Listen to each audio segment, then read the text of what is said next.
Cal here from allmediareviews.blogspot.com, here to continue on the list on Monday, January, 16th, Martin Luther King Day, observed at least. Anyway, happy Martin Luther King Day. So, I gotta go down, I didn't have it queued up. We left off the last video at number 101, and it was Devin Townsend's, or Biomech's Ocean Machine. Just missed the 100, top 100. I remember I initially made the list that was 100 exactly, but I remember I changed one thing and it bumped it down. So, oh, that's right, it's the next page. So, all right, so I left off with that. So number 100, we see Dream Theater, the second Dream Theater album here. Black Clouds and Silver Linings, of course, notable mostly because it's the final record that Mike Portnoy played on. They did the one single after that, something like Dog War, I forget. Raw Dog, yeah, which I haven't listened to that track in ages. I should, but it was just a single track. Simply put, yeah, I mean, this was an improvement over the previous record, Systematic Chaos, for myself and many fans. The best pieces of it, or best parts of it, the last two tracks. I forgot that's the last two, and I forgot that the Best of Times is that long. The Best of Times and the Count of Tuscany. Both epic. Count of Tuscany is a great epic. I know people had issues with the sort of the lyrics to it, the concept of lyrics. I didn't ever found it cheesy. The segues are great. I have I have a nostalgic element to that, as I was dealing with some lack of success with relationships around that time when this album came out, or at least I remember listening to that. Some of the lyrics in that kind of hit me, but story about someone who goes to a castle and try some wine from this count, but it's on like an isolated area and they don't know how what they're getting themselves into. But the Best of Times, of course, is about Mike Portnoy's father. Musically, though, to me it always resembled more of the sort of images and words falling into infinity style, more the '90s Dream Theater, and that's why it totally hit home with me. And I it's a very personal song. It's a beautiful piece. The rest of this record is sort of okay. The Shattered Fortress, which is the final piece, final song, final track in the 12-step 5-song AA series, which they did live at one point. It kind of reprises some old themes, and I don't know. I kind of felt like every part of the AA suite, I liked the songs less, but I think I don't know. I'm indifferent to it. I like it, but I don't comparing to say some of the other pieces of was it not the Root of All Evil, the Root of All Evil, the one off of Octavarium. Anyway, it's all right. It's not bad. It's sort of overtly okay. We're going to reprise part of the other, the Glass Prison and a piece from Train of Thought. I'm forgetting. A Nightmare to Remember and a Rite of Passage, of course. Nightmare to Remember, there's some growling, and Portnoy did that. I wasn't bothered by it, but I'm not like blown away. I forgot how long some of the tracks are on that 16 minutes, and a Rite of Passage. I remember thinking those were decent tracks. It really, which made this album better. That being said, it's sort of, we'll see Dream Theater show up, of course, on this list later, and so that's why it's not quite the same. I prefer their other records more than this, but yeah, I enjoy Black Clouds and Silver Linings. Kind of sad that it was the final record with Portnoy, but it was a good last final album with him, I guess, in a lot of ways. Anyway, number 99, Ihsahn's After. And I don't have any other Ihsahn records on this list, just spoiling it too much. This is the debut album, I think, from Ihsahn. Ihsahn, was it the singer? And one of the members of Emperor. And I remember trying to get into Emperor around the same time this came out in 2010. Well, maybe the year before. And the production bugged me. Emperor being like this black metal, black death metal band, if I'm not mistaken. Because I haven't listened to a lot of their music. But I remember just kind of struggling with that. Them and that band Divine Heresy, both of them. It was either the blast beats and the mixing. But this was... it was like, he was really doing sort of progressive stuff, using saxophone, most specifically, with metal. A lot of segues that worked well. It's like looking at it. And I think it's considered the highest rated on Rate Your Music among all the Isan records.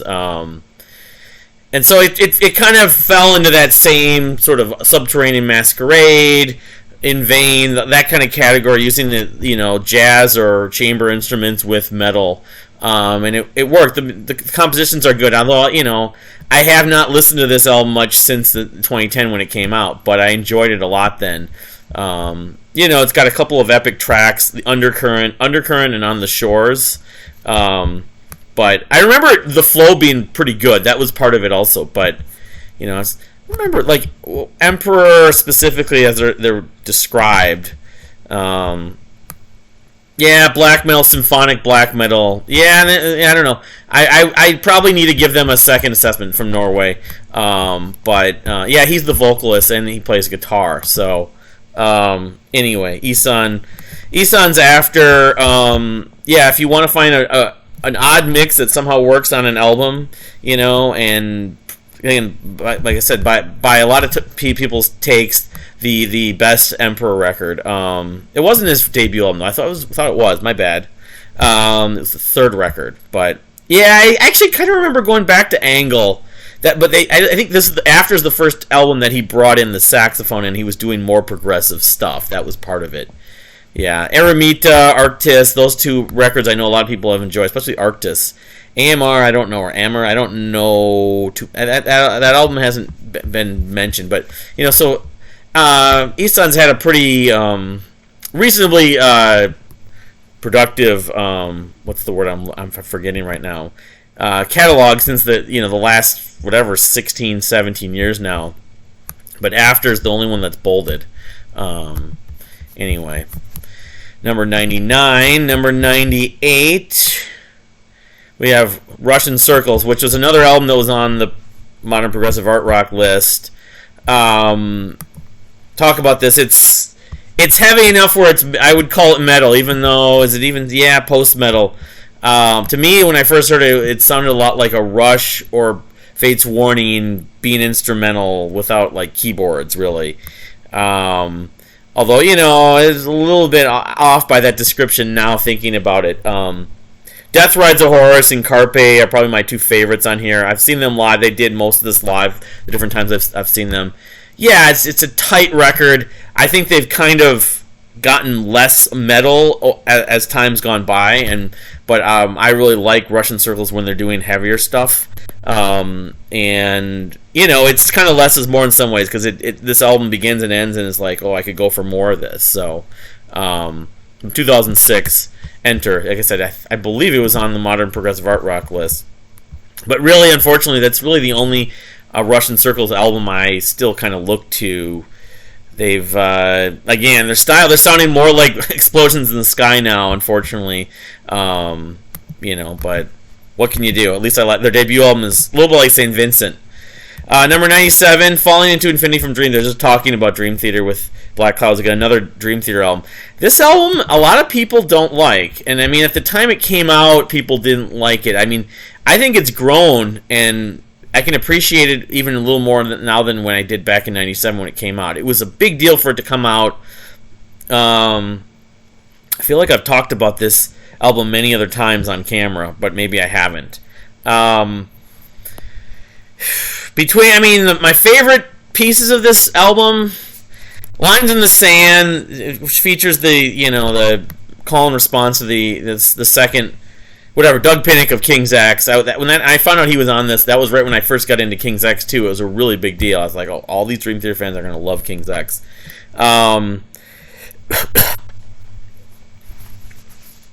New Millennium. Excuse me. New Millennium is another favorite of mine. Peruvian Skies. I don't find any songs on this album bad, and I enjoy them. they have other records I enjoy more, as you'll come to see, but I think they still, the sad part about the whole thing is they're all the songs that they wrote around this time that end up on the Clean Out the Closet that were so good that were even better than some of the songs on here. and of course the Kevin Gilbert producing thing always will be sort of a stigma with this record to me. But that being said, I still think this is, even the You Not Me, I don't mind that, even though You or Me is much better. You Not Me, the whole Desmond Child thing that they worked in, that you wanted to write a pop hit. Take Away My Pain's a nice ballad. The only track I was wrong about that. There's one track I don't love that much, is that Just Let Me Breathe. The lyrics are kind of in your face, talking about musicians that, end up dying. Anna Lee is great. Trial of Tears, while it kind of does channel Rush's Xanadu at the beginning, it's still a good piece. I mean, among the Dream Theater epics, is it, in the top? No, but it's still in there. So, Burning My Soul, I know people didn't like that, the whole thing with the, it's like a megaphone. I still think that this album holds up, and there's a lot of memorable hooks to it, a lot of great melodies, and it's technical enough. It's not as technical as many of their other records, but no, I think it gets a bad rap. I will go to bat to this record, and it actually has a slight personal thing for me. While Change of Seasons was the first thing they released after I became a fan, the first album they released after I became a fan, so it kind of was my generation album. And I saw the first tour I saw with them when they had Big Rack opening, so I have a lot of connections to this album. The artwork was done by Storm Thorgerson, who did Pink Floyd, and I think he did the Octavarium cover as well. Anyway, 97, Falling to Infinity from Dream Theater from 1997. That is almost pure coincidence. I did that subliminally. I don't know. Number 96, another 90s album, Devil in the Details from Saigon Kick. Again, the argument can be, well, is it really prog metal?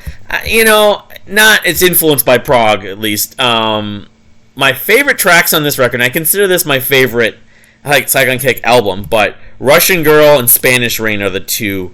And, Russian Girl, it's kind of heavy, but it's just catchy. The chorus especially, the energy. Spanish Rain's a ballad, but it's 5 minutes, so I haven't, listened to this album in many years, but I remember when I was getting into Saigon Kick, that was like late 90s, early 2000s, this was the one I enjoyed the most. And I guess it technically wasn't their final record, but I kind of look at it as their final album. They put out, like, The Bastards or something like that. Yeah, Bastards, and I think this is a compilation, Moments from the Fringe. So it's sort of, Bastards, one of these is a compilation, one was sort of like, look at the ratings. It's like, they went down almost a full star. And it's their highest rated album. So if you've never heard Saigon Kick and you come from a prog or prog metal background, hard rock and all. They have a funk element at times. This is when Jason Bieler was basically running the band after Matt Tramer had left. They have a little bit of a parallel with like Faith No More in that sense too. Both sound wise a little bit, but also lineup wise, because Jim Martin leaves and everything. But anyway. Saigon Kick, number 96, Devil in the Details. Number 9, I want to get that album on vinyl if it ever gets issued. I totally want that on vinyl. Because they've issued, the first album came on vinyl, I got that, and then they reissued that, and then The Lizard. So Galactic Cowboys' self-titled album, the first of a couple Galactic Cowboys albums on this list. The debut album from 91. You could call this sort of grunge. They don't even give him the tag of grunge, which is weird. I would call it prog grunge metal in a sort. Like this and some of their subsequent records. It's a fun record. They had an influence from King's X, but they also had their own thing. They were heavier than King's X, more thrash influenced by King's X, or than King's X in a lot of ways. I've listened to this from I'm Not Amused to My School, Sea of Tranquility, Pump Up the Spacesuit, Ranch on Mars, The Reprise, and Speak to Me. They blend vocal harmonies and heavy riffs and kind of sort of controlled chaos in a way. And the songs, almost all the songs are always catchy. The early stuff especially. And this is when they had Dane Sonnier still in the band. Of course, he came back for that reunion album in 2017. I like all the Galactic Cowboys albums. I'm a big fan of them. But this album and a few of their other records kind of I put on a little higher place. But this is Someone for Everyone. There's just a lot of memorable tracks on this album. I kind of got into this surprised I liked it. I really didn't expect to like this band at all, and I totally got won over by them. I mean, the King's X part probably helped a lot because they toured with them. I saw them live with them 3 times, I think it was. The first 3 times I saw King's X. And they were really big among King's X fans. They also opened for Dream Theater. They were on the Dream Theater video, whatever, Music in Progress, singing Take the Time. I guess they would join them on stage because when they opened for them occasionally with that song. But yeah, this is a great debut album. I have it on vinyl, actually. I did track that down on eBay. I don't have the next album on vinyl. Anyway, those are the only ones that I think it came out initially on vinyl. Number 94, speaking of Dream Theater. There's a lot of Dream Theater related stuff on this part of the list. Liquid Tension Experiment 2, which, the truth be, the first 2 Liquid Tension Experiment albums, I don't favor one over the other that much. Kind of look at, almost looks like a double album over a couple years. But my favorites being like Acid Rain, Another Dimension, When the Water Breaks. But, this is a continuation of the first record of that sort of incredibly technical, heavy jazz, fusion, progressive metal stuff. I mean, it is heavy enough to be metal because it's John Petrucci, of course. Yeah, I mean, it's fun. It's a record, a great energy record. I remember this record though. I didn't even know it had come out. I didn't hear it until almost a year after it had been released. I was at one of the Dream Theater shows. I think it was the 2000 Dream Theater show. I saw State Theater in February that people talked about. It's like, you've heard the second LTE albums. Like, no, I haven't. And so, because I had a phase there in '99 when I was just like kind of taking a break from music to an extent, and so I wasn't up to speed with everything, and I was not even on the internet as much as I probably would have liked to have been. And then, of course, I got down into that, and it's like, I think it's better. Some people thought this was better than the first album, and, again, it's splitting hairs to me, but push comes to shove, I kind of lean toward, you'll see where the first album falls, but that one's a little bit above that, but it's the classics, the early LTE stuff, and among, like, instrumental albums, especially, like I said, you could work out to this album, a lot of it. It's just great energy, great flow. I mean, even though some of the pieces are long, that's the thing I've always found about Liquid Tension Experiment. A lot of the music just flows really well, and this is no exception.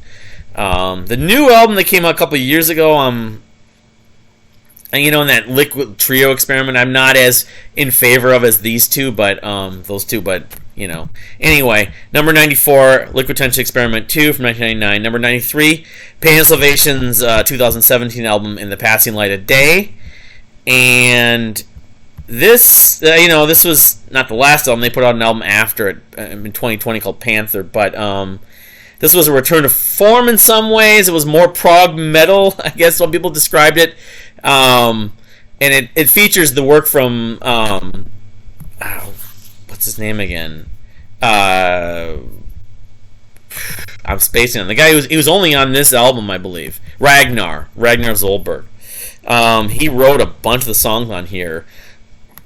I mean, Daniel Gilden, of course, still wrote a lot of the music on here, but On a Tuesday, Meaningless, Reasons, and Taming of a Beast are probably my favorite. I mean, conceptually, this is an album that's about Daniel Gilden's experience going through basically hell, dealing with the flesh-eating bacteria in the hospital. Kind of actually, a couple years before, the album by Small Leak Sink Ships was kind of similar in a way, about someone in a hospital dealing with, just a potentially terminal condition.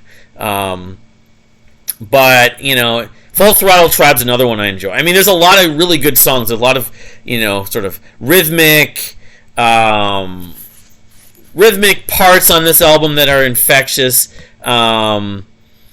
It's kind of like a mixture of a lot of their albums, their classic albums from the past, and sort of reinventing themselves in a way. I felt that it was sort of a reinvigoration of Pain and Salvation. It came on the heels, it followed up from the Roadside albums, which weren't really heavier metal at all, which I like, but I don't like as much as a lot of their other records. If I do a Pain and Salvation video, which I've done one, but do a ranking and stuff, let's see where that comes. Maybe do a song one. But yeah, the only thing I have a little bit of an issue is the title track, the 15-minute closing title track. People love, like Enter Rain from Scarsick, but I've never fully been won over by it. I think it's okay, but it's sort of meditative and methodical, and it kind of, I get the whole concept of why it was put at the end, and maybe why it's as long as it is. But musically, I struggle with loving it, and so I think if I love that piece as much as a lot of people did when it came on, this album would have been quite a bit higher, because I played this album a lot when it came out in 2017. It was in my top 10 that year. I can't remember. At one point, it was in my top 5. But yeah, Meaningless. Yeah, I mean, Ragnar's vocals in Meaningless, and I think that was the one that had the early single. Yeah, and Reasons especially. The thing is, he had a band before he joined Pain and Salvation that recorded a version of that too, which is weird. A little bit like with Hogarth, with Marillion and Dryland. At least Dryland, maybe one other song that from Hogarth's band.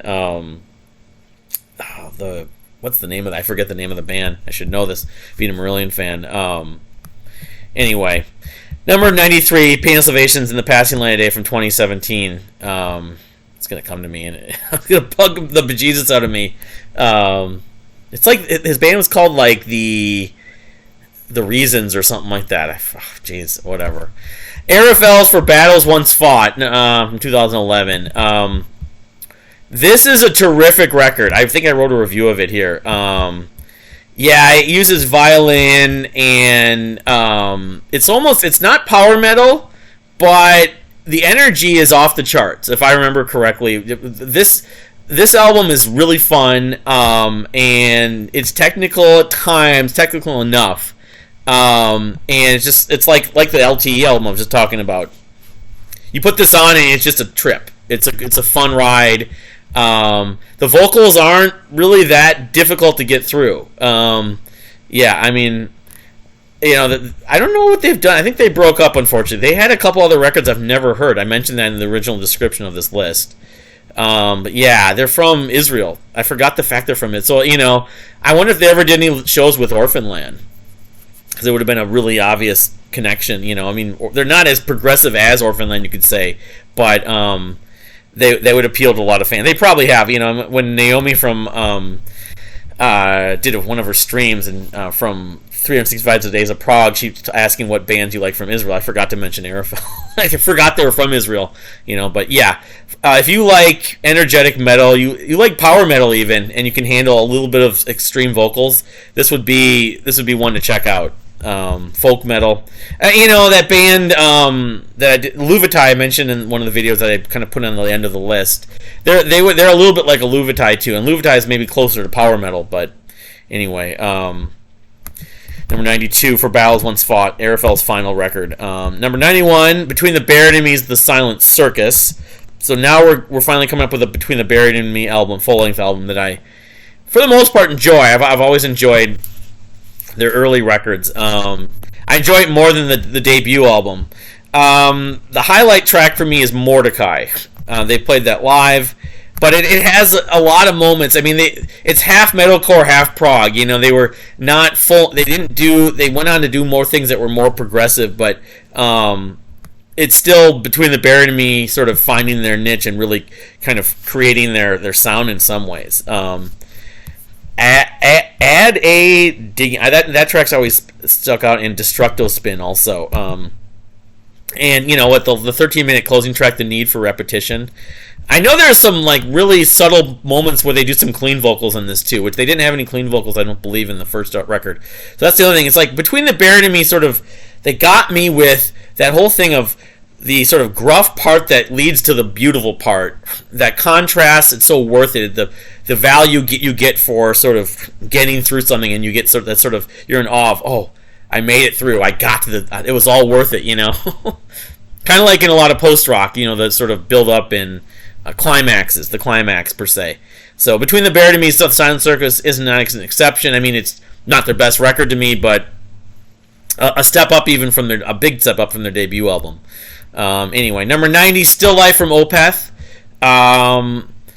Like Silent Circus, this is sort of, I see as maybe the first Opeth album I really kind of see as their classic period, and I enjoy, although I've always wanted to enjoy this album more than I do, but it has, like Face of Melinda, White Cluster, The More. It's, while Steven Wilson, I don't believe, worked on this is the album that kind of, caught Steven Wilson's attention, where they're more than just a death metal band. They use a lot of these progressive segues, and, I think that while they did things that were more acclaimed after this, some people prefer this record to some of their later records, and I understand why. I think if I'm going for a mid-tier Opeth album, this would be one of my first choices. Mid-period. Anyway, I know people that either worship this album, or some people feel like, they did things much better. That's pretty good, but, depending on what their previous records, which, again, were they progressive? Yeah, in some ways, but they got more progressive with Still Life. Moonlapse Vertigo is another one. I got to be in the mood to listen to Opeth, but, this is one of the records I often go to, and so that's why it ended up number 90. And some of this just is comparisons on Pub Meeple, of course. One, in a week or a month or a year, this might be number 122, or it might be number 72, It's really just a matter of where it fell in the comparisons. Number 89, Dream Theater's Train of Thought. So, I was trying to think of the other... Don't Cross the Crooked Step, is that the one? Yeah. It is this Dying Soul, the second part of the 5-track, 12-step suite, the second track, whatever, part 4 and 5. And this Dying Soul, actually, when this album came out, was maybe my least favorite song on here. And I've grown to like it. I grew to like the parts, that and Honor Thy Father kind of bugged me. Keep in mind, up to this point, Dream Theater were almost a band that didn't have an album I didn't love. Like, almost every album, yeah. And so, this album to me was a slight step down, but I still really loved it, and I listened to it a lot. I know this album also, to me, felt like their most technical.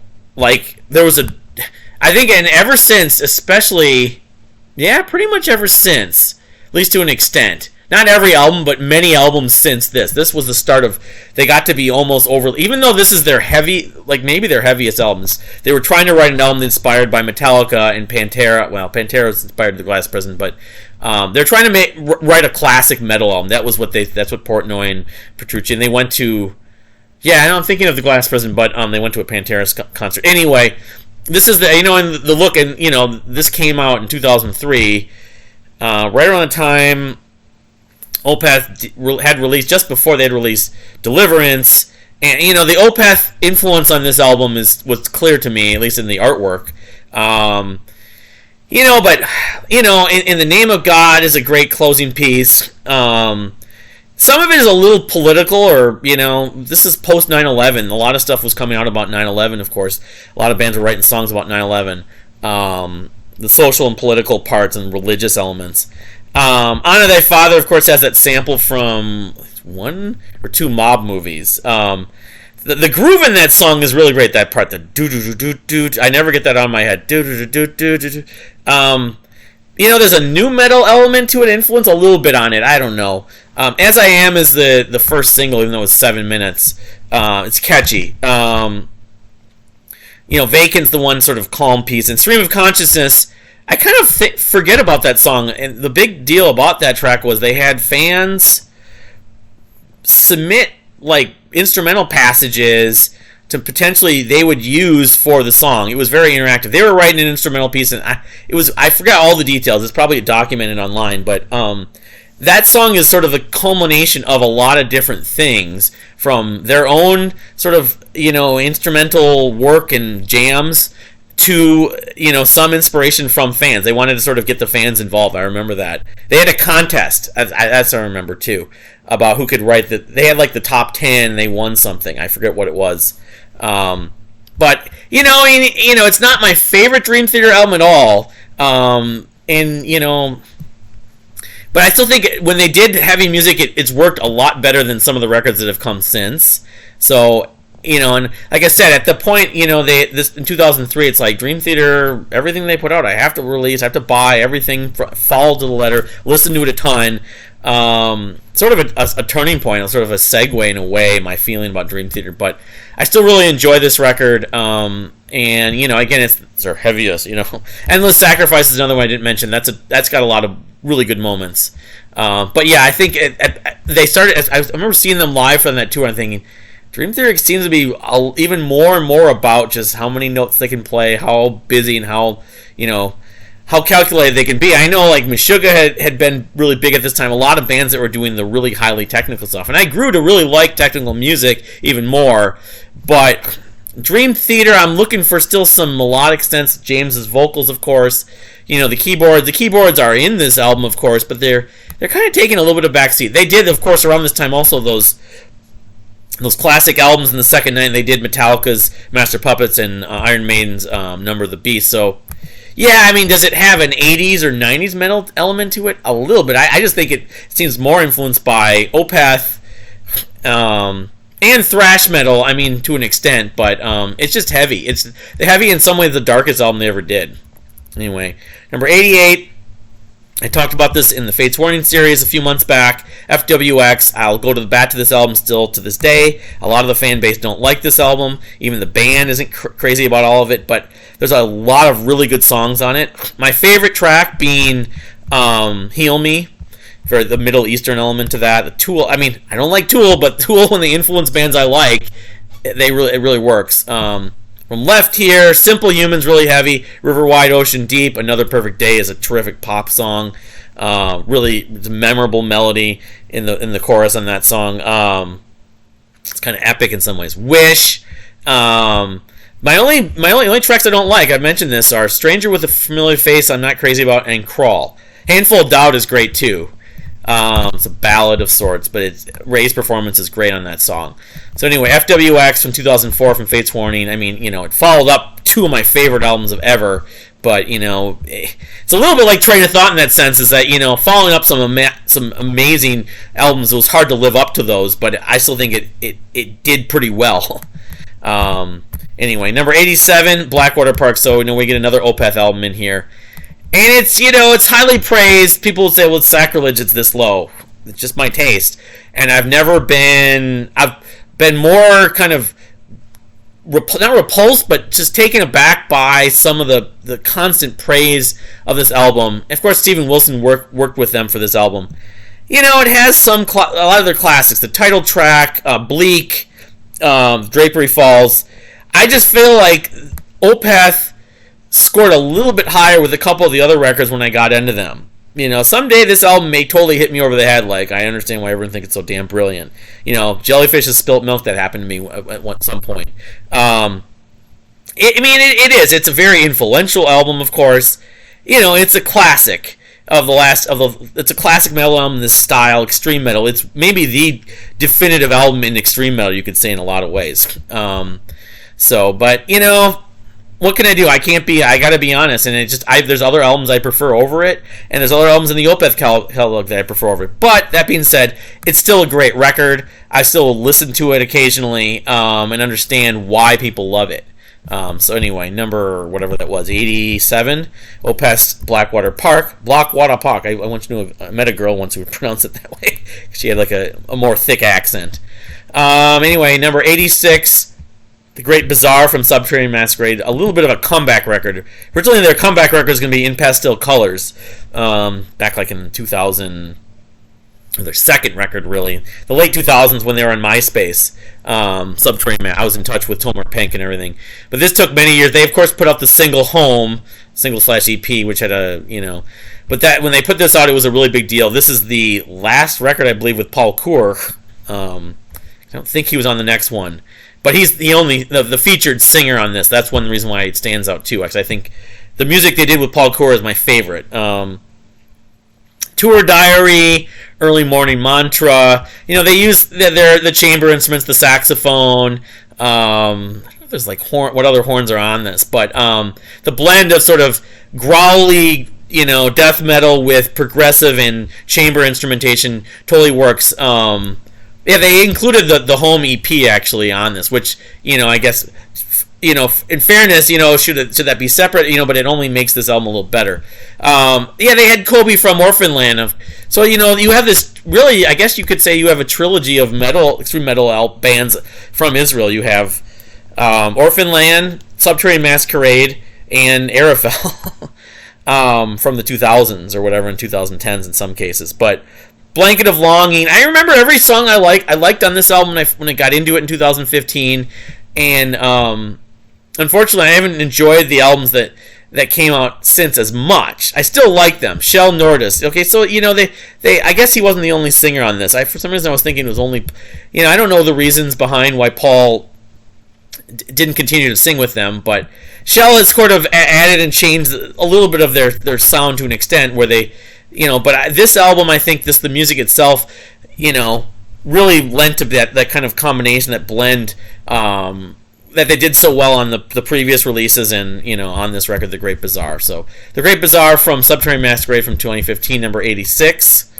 I think I have 2 copies on vinyl, 2 copies on CD. I ordered it twice by accident, but I have no problem owning it. I could probably, if someone wanted an extra, I'd be willing to trade or something like that. But anyway, number 85, Sceptic's Unit. In fact, I did do a video on them back in 2015 when the album came out, talking more about it. But Skeptic's Universe from Spiral Architect, the lone album from Spiral Architect. The only thing I know that they were on the Fates Warning tribute album. They played Prelude to Ruin, but great cover of it. This is that they called it Thinking Man's Metal in the little advertisement in Progression magazine. They're on Ken Golden's label from Laser's Edge. Was it Sensory or Laser's Edge? I'm not sure which one. They're both his labels. Yeah, it was Sensory. Or rather, Sensory is the label, and Laser's Edge is the store. I'm not sure. But yeah, this is some of the most technical, progressive or technical metal I've ever heard. I mean, they draw influences from early Fates Warning and like Death and Cynic. But there's a jazz element, or even like Atheist. Insect is probably my that's the sort of token single. I remember when they were trying to introduce people, that was the song they showed. It's a trip. It's unfortunately we never got another one. They're from like Norway, I think. Yeah, and I don't know if the band members have done other stuff. Looks like related artists, but and if they did anything quite like Spiral Architect, and people have longed for them to put out a second record, but yeah, I mean it's very refined, only 43 minutes, so it doesn't go on forever, but there's so much going on instrumentally on this. I mean, a lot of those tech death bands owe a fair amount to this band. Whether they've heard them, I don't know, but because this came out in 2000, the tech death scene started to get really prominent, prevalent, whatever the word, I'm forgetting the word. There was a lot more tech death that came out after this, and this isn't death metal, the technical wizardry on this record is just off the charts. So yeah, in fact, I think this is maybe a little bit low. I just can't say. I mean, I didn't put it as high. Maybe it didn't end up as high in the voting and the comparisons on Pub Meeple, mainly because I don't listen to it as much. I listened to a lot back when it came out. I saw them at Prog Power USA even. Although one thing I remember about that show is I didn't get in, like with Gojira, I didn't get engaged by them the way I got engaged on the record. Other people may have felt differently about that, but anyway, it was also at a festival, and there was like a lot of bands to see that year, and it was just it was 2000. I only went to half of it, but Superior, I think, was at the same festival.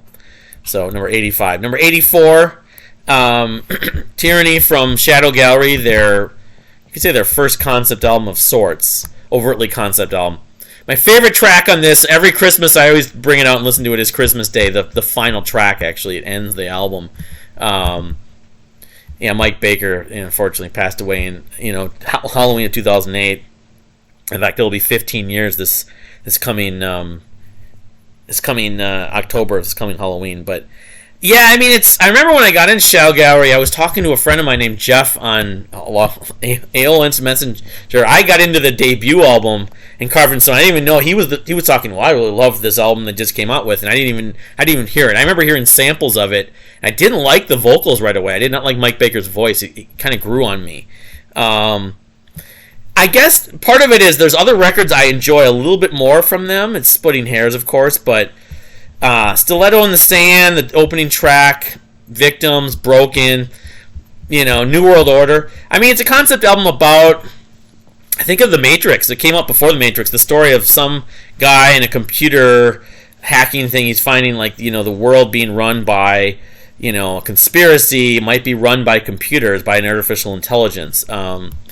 That's a loose, it's political too, trying to control the world with computers. But I think of, that came out right before The Matrix came out. I think I kind of associate this album with The Matrix somewhat.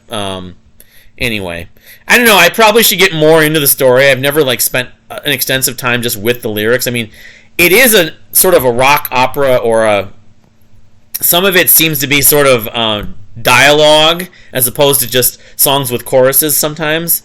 Sort of halfway between. I don't like concept albums when they become melodramatic and it's just, you're literally singing to me the script.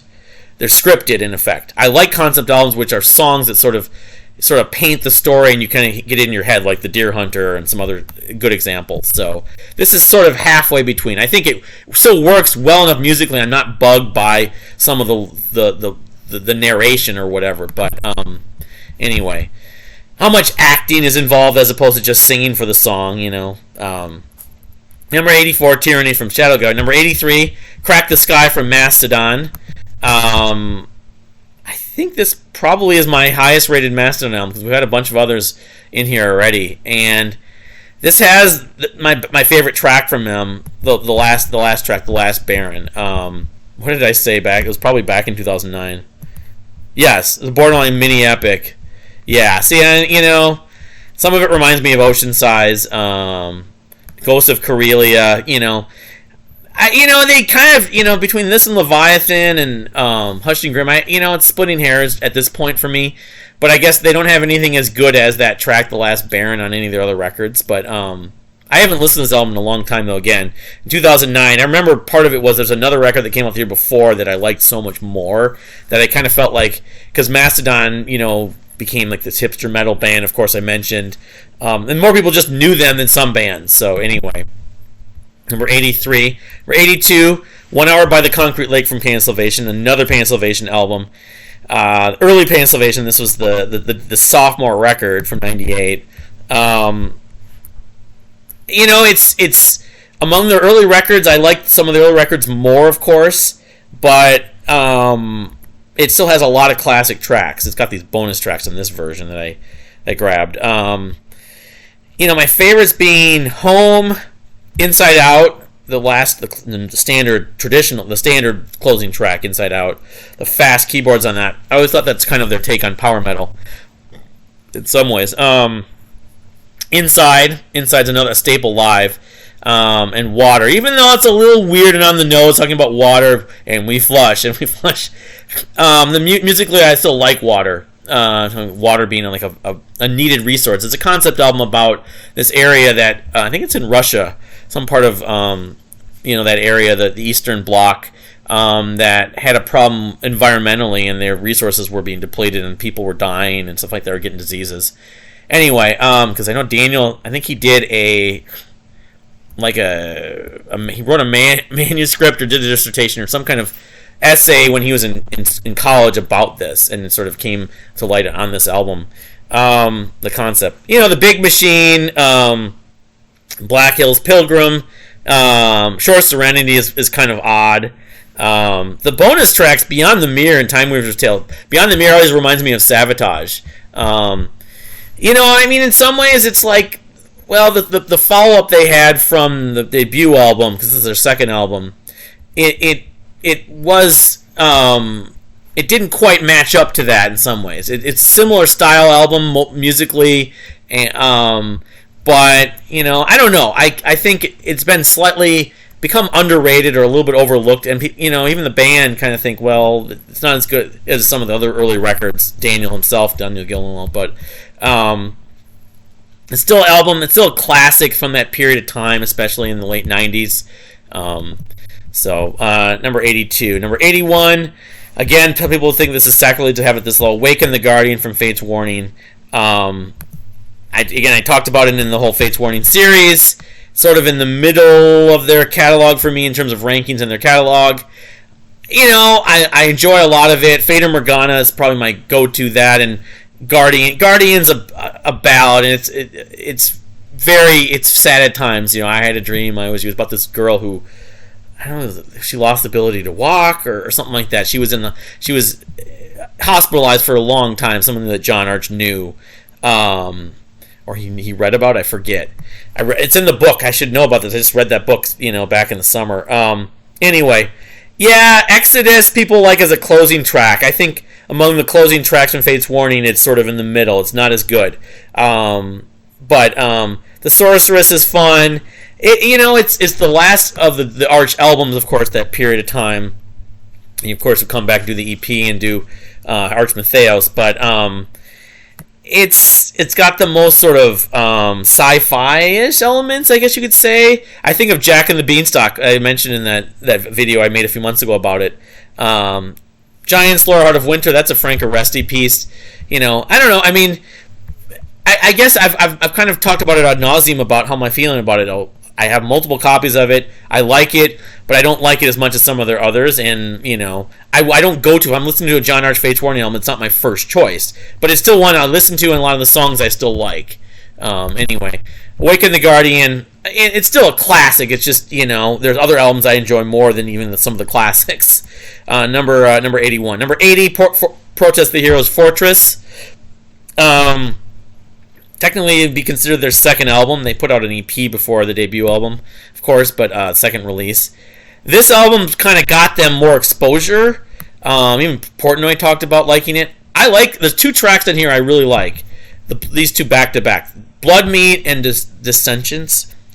The Dissensions, I think it's pronounced, but, Sequia Throne. I don't know.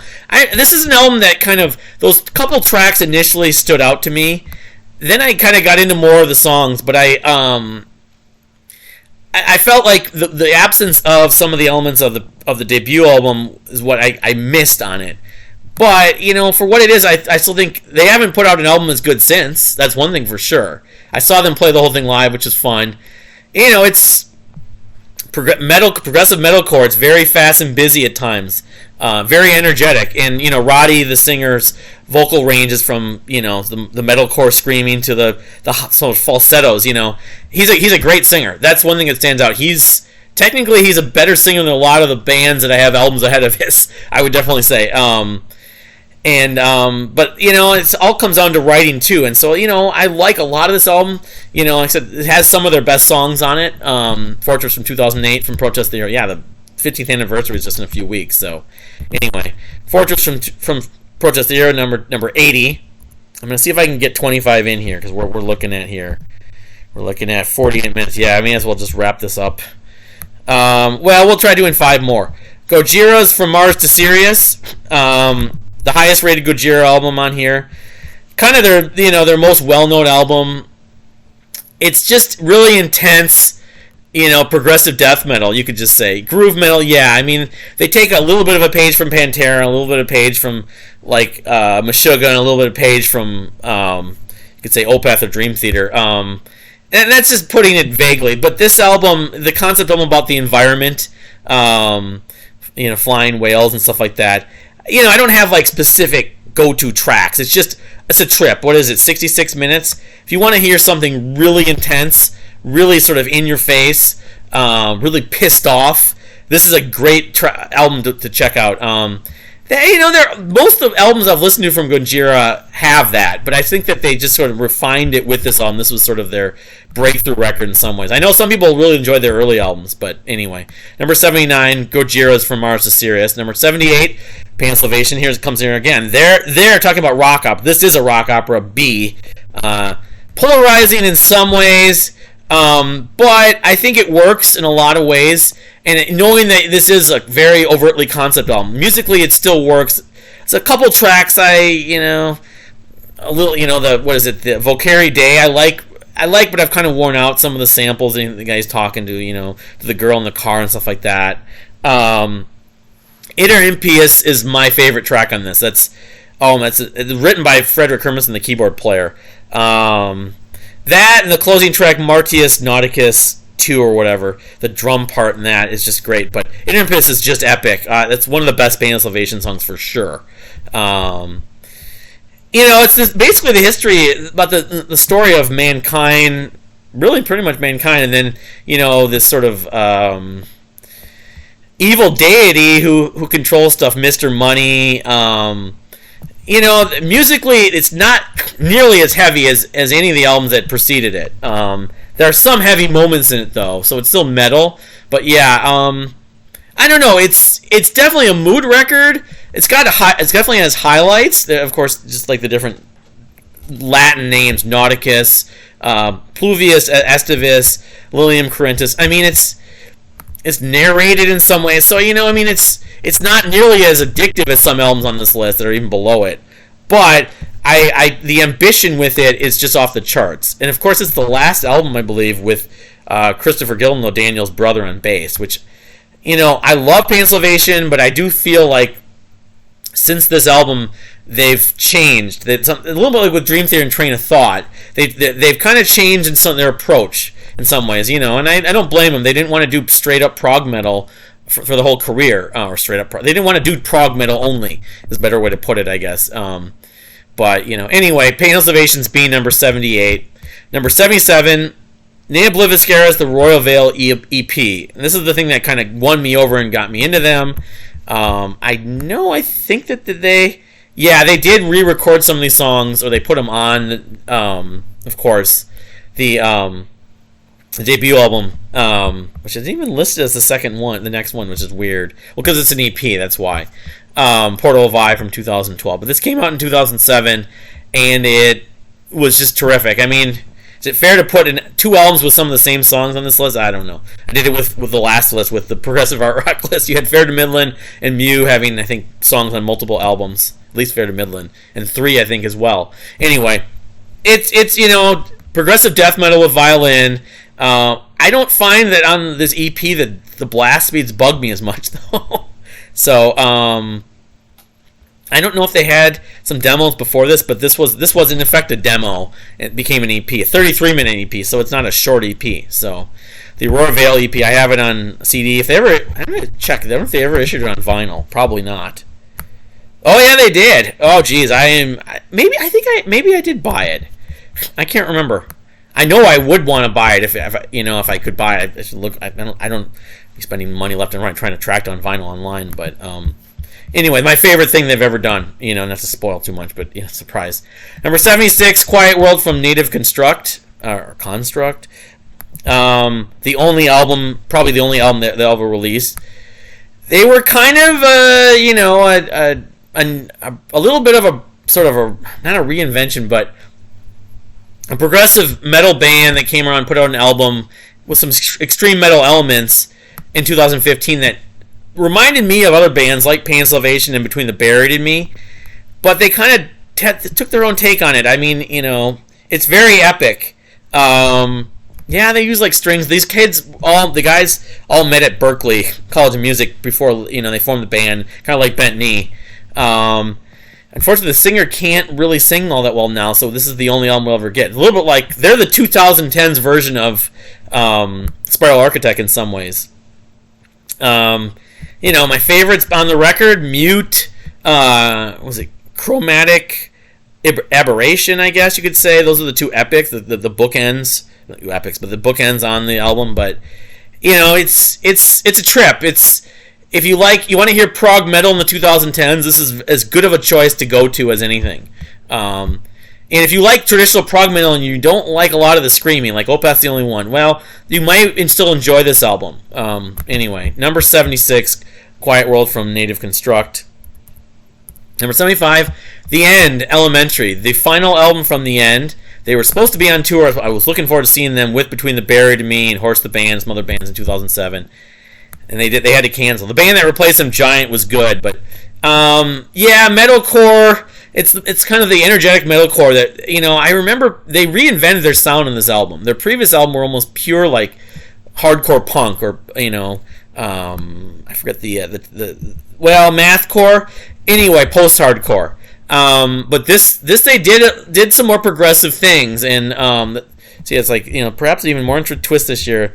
Yep. My friend Magnum Forest wrote the pretty good description. I should be giving my own words. They're chaotic and time-changing off-kilter technical riffs seen on the tracks like Animals and Distress, and the inclusion of lighter melodies. So, that's why I find that this is the end album that works the best. When I got into them. I haven't listened to any of their other albums in a long time, though, so I have this on CD, though. I don't know if I'd ever end up doing a list of specific metalcore albums. Maybe I will, but this would be high on the list. Anyway, The End from Elementary from 2007, the final album. Number 74, we got Dream Theater again, When Dream and Day Unite. Another album I will go to bat for. I don't care that it, was their debut album. Of course, they had the Majesty demo before that with a different singer. And Charlie Dominici or Dominici is the singer. The songwriting is still really good on this album. I love. When I first got into Dream Theater, I almost felt like this was my favorite album among the three albums they had. Fortune and Lies, Status Seeker, The Killing Hand. Killing Hand is probably my favorite. Only a Matter of Time. The Only One That's Up the Sun. Every track on here. It has Kevin Moore, which many Dream Theater albums, of course, do not. His lyrical contributions, like on Only a Matter of Time, really stand out. Afterlife. I even have an instrumental version of this. And I used to do karaoke to it at some of the sci-fi conventions because I wanted to do a Dream Theater karaoke song. But yeah, the production is what it is. It's late 80s. And it's heavy. It was produced by Terry Date, who went on to work with Dredge, actually, of all bands. But I just think from a musical standpoint, songwriting standpoint, it has Yitze Jam. In some ways, I think is still the best Dream Theater instrumental. A lot of the bass, like John Mayang lead sad bass lines are on this album, and that's one reason why I prefer it in some ways to some other Dream Theater stuff, because a lot of the Dream Theater albums that came out since, John Mayang is buried in the mix. He's like a lead bass in some ways. The Chris Squire, Pete or John Entwistle, Geddy Lee influence is more felt. It's the most Rush-like Dream Theater album in some ways. And Charlie's a good singer. He sounded really good on this. Do I like him over Labrie? No, but I still think for the music itself, I know they did When Dream and Day Reunite, and I think he did the songs, but I know they did the songs with Labrie live, of course. But no, I still go to bat to this album. I still like it. I don't mind the production. It's of its time, Anyway, number 73, Revitalized from Pain and Exile, the EP, they're a band that they put out a full length after this, which is not on this list. But this was another breath of fresh air in 2009 when it came out. Very much influenced by Between the Buried and Me. They even use a little bit of hip hop, which I don't mind. The segues and the climax on like Skylines stand out among other things on this. It's a terrific EP. It's like 30 some odd minutes. Unfortunately, they're definitely a case of a band that. This thing came out, and it was like, they had a previous EP too, which I liked, but it was like, this band's going to be huge. They could be huge. I even got a t-shirt from them and everything. And then the full-length album took way too long, and then it was like past the point, but progressive metalcore, it's like right when I was sort of like getting out of my interest in Between the Buried and Me, I was like, well, but we have this band instead. But yeah, see, they have their jazzy elements in there. That's part of the other reason why I like this. But Between the Buried and Me would throw in jazz elements too, of course. But it's metalcore, progressive metalcore with some jazz elements, even a little hip hop, but not just a sprinkle, just a little bit. Anyway, Revitalized from Pain and Exile from 2009, number 73. Number 72, Octavarium from Dream Theater. Again, a lot of Dream Theater albums in here. This, of course, has the title track, which is a masterpiece, even though it seems like we're going to reference all the bands we love, from Queen to, to Yes, to Genesis, to whatever. But it works. It's a great piece musically.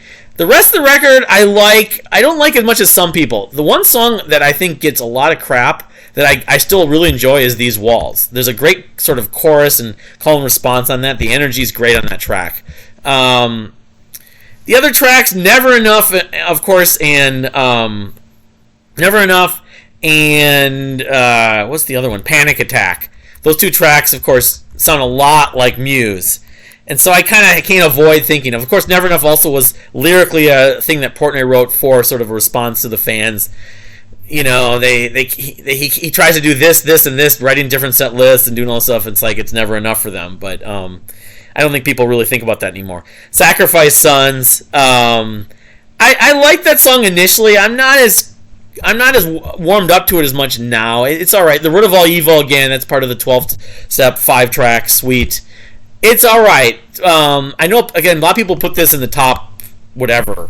This is their favorite Dream Theater album. I think Eddie Trunk said that. I like it. The title track alone makes it much better than some of their other albums. But anyway, so I mean that the best part of the title track is probably that little continuum solo. That you can't just help just have this uplifting feeling, like kind of jump around. So I think of like an animated thing going up and down, like someone winning the lottery or something. Or the girl says yes to a marriage proposal. I don't know. Anyway, number 71, Disillusion, the final Disillusion album on this list, I believe. Back to Times of Splendor. Atmospheric progressive metal really is the best way. With a little death metal in it. This is their debut album. So I have a lot of debut albums, of course, on this list. I love a lot of debut albums. A lot of times, debut album is the best album from a band. German band, came out in 2003. For the longest time, you just had the two albums from them, this and Gloria, and it's like this one stood out so much more. The title track and the Sleep of the Restless Hours, the two epics. But yeah, it's a trip. This is another one of those records that you listen to beginning to end, you enjoy the different segues and the climaxes and stuff like that, the real intensity. But yeah, Disillusion, Back to Times of Splendor, number 71. Very enjoyable, sort of progressive atmospheric death metal. Number 70, Now We See Faith No More. King for a Day, Fool for a Lifetime. I'll call it the day. I should call because that would be 30. Yeah, I think we'll have to talk about this in the next episode because this is going like almost an hour long, probably over an hour. It's an hour. Apologies for the length. Please subscribe if you haven't subscribed. Really appreciate people who have subscribed recently. Thank you for watching. We'll see you next time.